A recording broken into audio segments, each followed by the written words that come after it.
নমস্কার, কেমন আছেন সবাই? আজকে চলে এলাম আবার এক নতুন রান্না নিয়ে। আর আজকে আপনাদেরকে করে দেখাবো আলু বেগুন টমেটো দিয়ে পাবদা মাছের পাতলা ঝোল। চলুন রান্নাটা করা যাক। পাবদা মাছটাকে প্রথমে নুন হলুদ দিয়ে মাখিয়ে নিয়েছি, এবার এটাকে ভেজে নেব।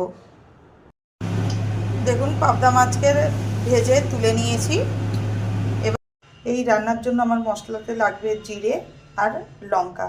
জিরে লঙ্কাটাকে আমি একসাথে বেটে নেব, আর শিলে বেটেই মশলাটা দেব, কারণ শিলে বাটা মশলাতে রান্নার স্বাদ, তরকারির স্বাদ খুব ভালো হয়।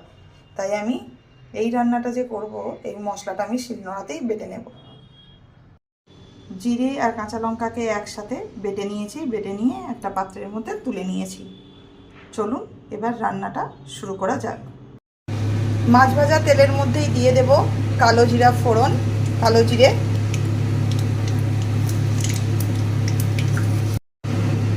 কালো জিরে থেকে একটা সুন্দর গন্ধ বেরিয়েছে। এবার এর মধ্যে দিয়ে দেব আগে থেকে কেটে রাখা আলু বেগুন আর টমেটো, সবই একসাথে দিয়ে দেব।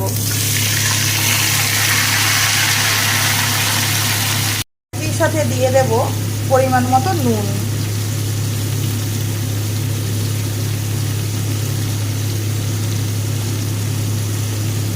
দেব পরিমাণ মতো হলুদ গুঁড়ো। এবার এটাকে ভালো করে তেলের মধ্যে ভালো করে ভেজে নেব।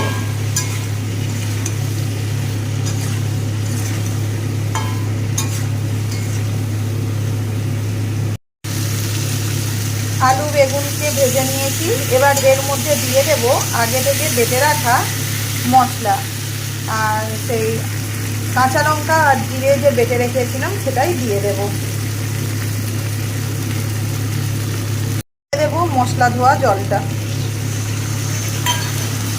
এর মধ্যে গুঁড়ো লঙ্কা ব্যবহার করব না, যেহেতু কাঁচা লঙ্কাটা দিয়েছি। ঝালটা আপনারা আপনাদের প্রয়োজন মতো দেবেন।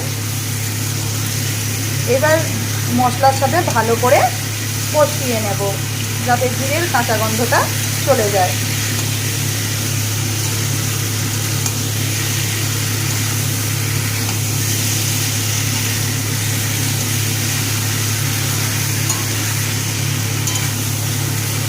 অনেকেই পাবদা মাছের অনেক রকম ঝাল খেয়ে থাকেন।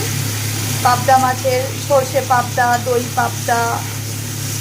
তো পাবদা মাছের আলু বেগুন টমেটো দিয়ে জিরে কাঁচা লঙ্কা বাটা দিয়ে পাবদা মাছের এই পাতলা ঝোল অসম্ভব সুন্দর হয় খেতে। গরম গরম ভাতের সাথে অপূর্ব লাগে। আপনারা তো অনেকেই অনেক রকমভাবে পাবদা মাছের রেসিপি খেয়ে থাকবেন। তো একবার পাবদা মাছের এই আলু বেগুন দিয়ে পাতলা ঝোল অবশ্যই বাড়িতে ট্রাই করবেন, আর জানাবেন যে কেমন হয়েছে। আশা করি এই ঝোল যারাই খাবে তাদেরই ভালো লাগবে। খুবই সুন্দর হয় এই পাবদা মাছের পাতলা ঝোল। দেখুন, মশলা ভালো করে কষানো হয়ে গিয়েছে, তেল ছেড়ে দিয়েছে, দেখতেই পাচ্ছেন।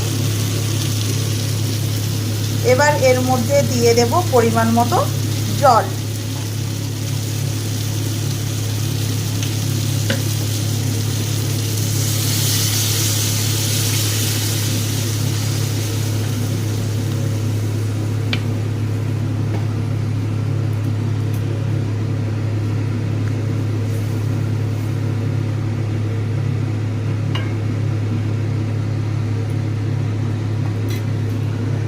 জল দিয়ে দিয়েছি। এই সময়ই আপনারা নুনটা একটু দেখে নেবেন। আর যদি ঝাল আপনারা বেশি খেতে পছন্দ করেন তাহলে বেটেও দিতে পারেন, না হলে আপনারা এই সময় কাঁচা লঙ্কাকে মাঝখান থেকে কেটে নিয়েও ঝোলে দিয়ে দিতে পারেন। এবার এটা কিছুক্ষণের জন্য আলুটাকে সেদ্ধ হতে দেব, আর এটাকে কিছুক্ষণের জন্য চাপা দিয়ে দেব।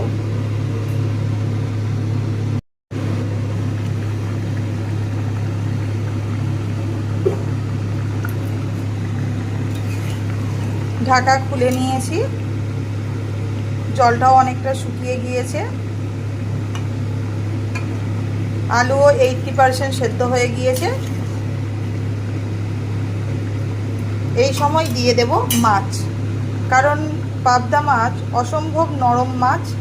একে দিয়ে বেশিক্ষণ জলে ফোটানো যায় না, দিলে ভেঙে যাবে। ওই জন্যে আলুটা 80% সেদ্ধ হওয়ার পরেই আমি মাছটা দেব।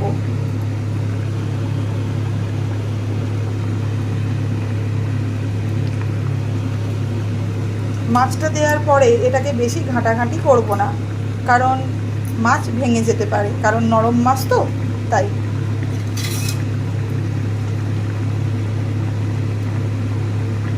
একটু জাস্ট খুন্তির সাহায্যে ঝোলে আস্তে আস্তে ডুবিয়ে দেব।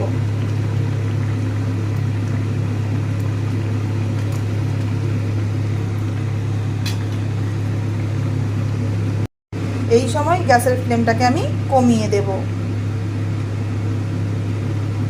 এটাকে আবারও কিছুক্ষণের জন্য চাপা দিয়ে দেব। যেহেতু এই আলু 80% সেদ্ধ হয়েছিল, বাদবাকি আলুটা সেদ্ধ হওয়ার জন্য আর মাছটাও সেদ্ধ হবে। মাছ সেদ্ধ যত হবে মাছের ফ্লেভারটা তরকারির মধ্যে যাবে, তার জন্য কিছুক্ষণের জন্য এটাকে মাছটাকে আর আলুটাকে সেদ্ধ হতে দেব, যাতে তরকারির স্বাদ ভালো হয়। ঢাকা খুলে নিয়েছি, দেখুন জল অনেকটাই শুকিয়ে গিয়েছে আর আলুও সুন্দর সেদ্ধ হয়ে গিয়েছে। দেখুন একটু চাপ দিলেই কেমন গলে যাচ্ছে। এর থেকে বেশি আর জলটাকে শুকনো করব না, কারণ বললাম পাবদা মাছের পাতলা ঝোল, একটু এইটা পাতলা ঝোলটাই খেতে ভালো লাগে। এবার ওপর থেকে দিয়ে দেব একটু ধনেপাতা কুচি।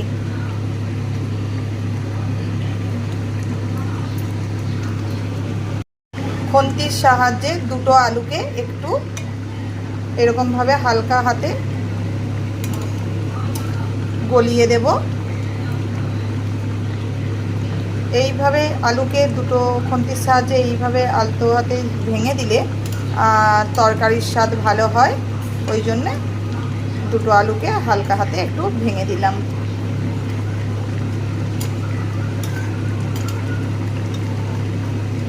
পাবদা মাছের পাতলা আলু বেগুন দিয়ে পাবদা মাছের পাতলা ঝোল একদম রেডি।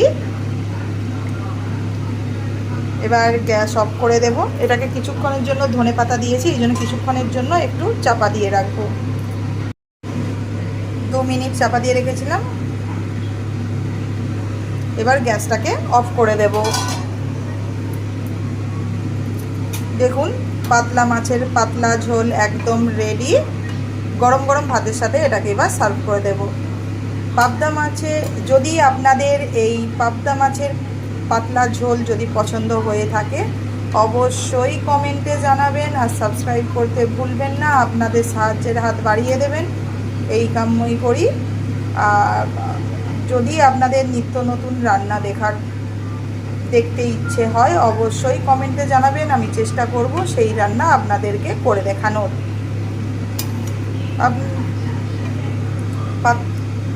পাবদা মাছের পাতলা ঝোল একদম রেডি। এবার এটাকে আমি নামিয়ে নেব। দেখুন কতটা সুন্দর হয়েছে দেখতে।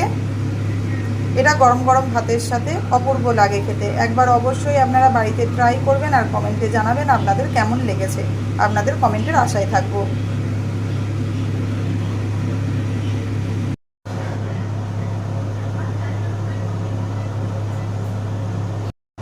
একটা পাত্রের মধ্যে ঢেলে নিয়েছি। দেখুন আমার ঝোল একদম রেডি হয়ে গিয়েছে। এটা ঠান্ডা হলে আর একটু ঝোলটা শুকিয়ে যাবে।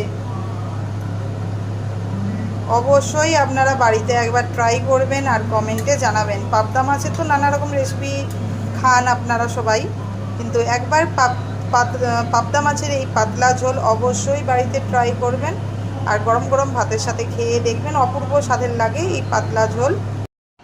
দেখুন গরম গরম ভাতের সাথে সার্ভ করে দিয়েছি।